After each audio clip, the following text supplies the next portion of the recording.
हाँ तो गाइस कैसे हो आप सब। आज हम हॉरर वीडियो देखने वाले हैं। ये फिर से ऐड हो गया। मुझे तो डर भी लग रहा है। आपको अगर डर लग रहा है तो इस वीडियो से भाग जाना, समझे आप लोग। हाय दोस्तों, हमारी ऑडियंस में जितने भी स्टूडेंट्स हैं, ये वीडियो उन सभी के लिए डेडिकेटेड है। अगर आप एक स्टूडेंट हैं, ये देखिए इसका। Oh my God 2.42 million subscribers है। खूनी मंडी, ये कहानी एक कोटा के खूनी प्रोफेसर की मंडी। सच्ची कहानी से इंस्पायर्ड है।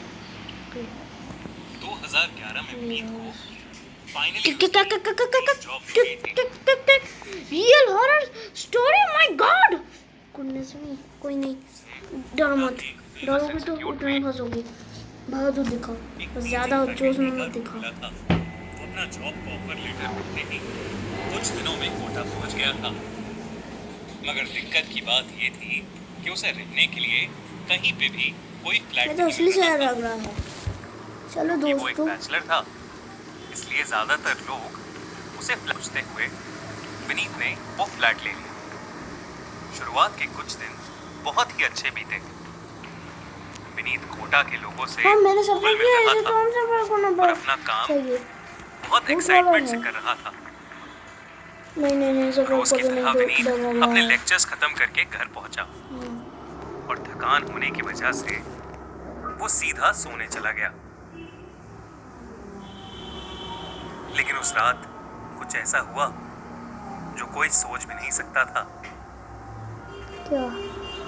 विनीत जब सो रहा था तो उसे अचानक ऐसा लगा कि कोई काला साया उसके ऊपर चढ़कर बैठ गया है। विनीत को ऐसा लग रहा था कि उस साए का चेहरा विनीत के चेहरे के बेहद करीब था।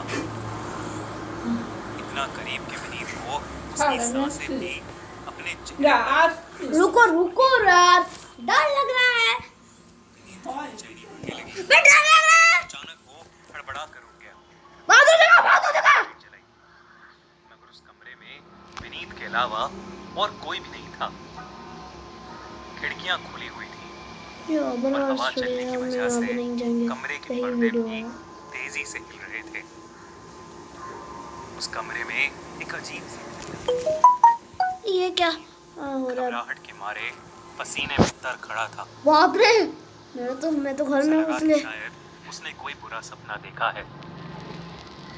ये तैयारी करने पड़ने लगा।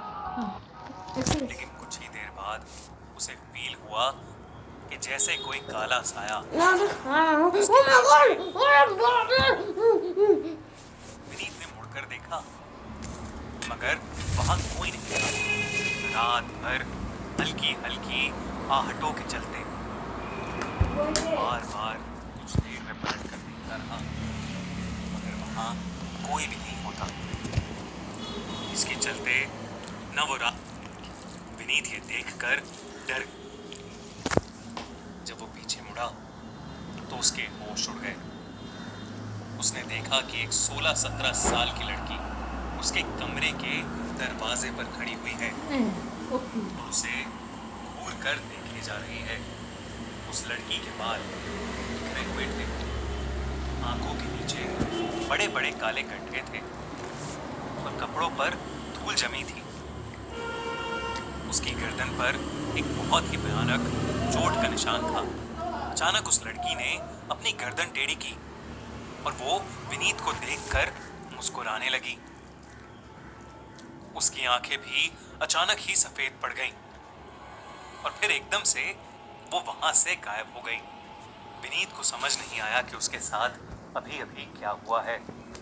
उसे लगा कि उसका पागलपन बढ़ता जा रहा है और उसे कोई पागलपन का दौरा पड़ा है और वो ये सब कुछ हेलुसिनेट कर रहा है। वो सहमा हुआ नीचे गार्ड के पास गया, लेकिन गार्ड वहां नहीं था। फिर वो अपनी सोसाइटी के सामने वाले जनरल स्टोर पर गया। पिछले कुछ दिनों में उस स्टोर के मालिक से विनीत की अच्छी बातचीत होने लगी थी। विनीत को ऐसा डरा हुआ देख स्टोर के मालिक ने उससे पूछा कि उसे क्या हुआ है। विनीत ने उसे बताया कि उसका कोटा में मन नहीं लग रहा है और उसे लग रहा है कि धीरे धीरे वो पागल होता जा रहा है। सुनकर उस स्टोर वाले ने विनीत से पूछा कि वो सामने वाली बिल्डिंग के कौन से फ्लैट में रहता है। जब विनीत ने अपना फ्लैट नंबर उसे बताया तो वो एकदम से शॉक हो गया। उसने विनीत से पूछा कि क्या उसे उस फ्लैट के बारे में सब पता है।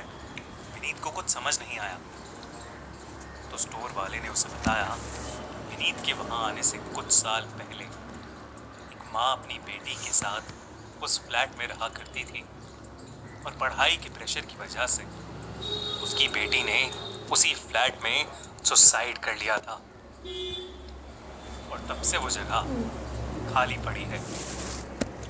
ओ अच्छा, उस लड़की ने सुसाइड कर लिया था पढ़ाई की वजह से। ऐसा कोई करता है क्या? सुना तो उसका दिल ये सब सुनकर जोरों से धड़कने लगा।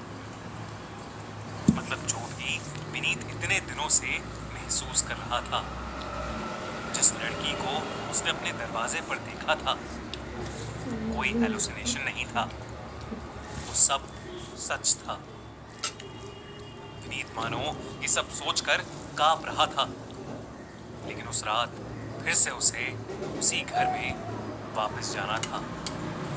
किसी तरह रात काटने के लिए उस घर में वापस चला गया और अपने कमरे में भगवान की फोटोज रखी। उसने सोच लिया तो सुबह होते ही उस घर से अपना सामान लेकर कहीं और चला जाएगा। और यही सोचकर वो नींद की गोली खाकर सो गया। लेकिन अचानक पंखे से कुछ अजीब सी आवाज आने लगी, जिसकी वजह से और ना ही किसी सामान की परवाह की वो चीखता हुआ उस घर से बाहर दौड़ गया।